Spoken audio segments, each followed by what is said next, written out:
You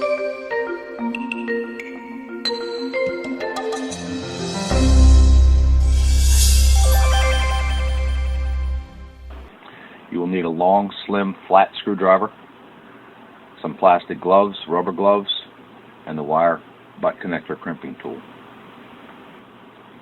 Always disconnect the electrical supply before starting any maintenance procedure. Lightly heat the conduit up to make it a little more flexible. This will ease and help with removing the conduit from the conduit fitting. Loosen the conduit nut.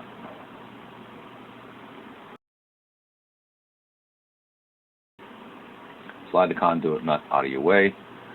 Gently pull the conduit out of the fitting to expose the sensor wires. Pull your sensor out of the wet well. Expose the butt connectors that connect the sensor to the sensor wires. Cut them as close to the butt connector as you can. Trim back the two wires about 3/8 to 1/2 of an inch. Your new sensor has two butt connectors already installed. Doesn't matter which wire goes where.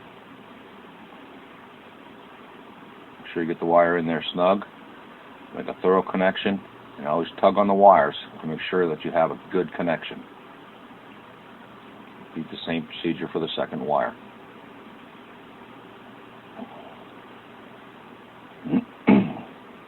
Your new temperature sensor comes with a little vial of heat conductive compound.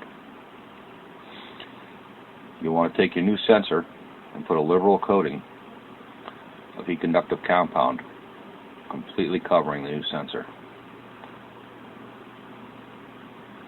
Once that's complete, slide your conduit nut back over the sensor. Place the sensor into the wet well.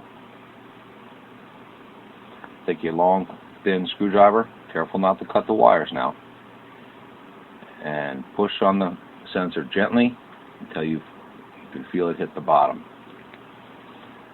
When putting the wires back up into the conduit, just push the excess wires up inside. Be careful not to pull the conduit back off the bottom of the conduit fitting. Once you have the wires inside, and push the conduit all the way down and in to the conduit fitting. Replace the conduit nut, and the operation is complete. Make sure to test the machine before placing it back into service.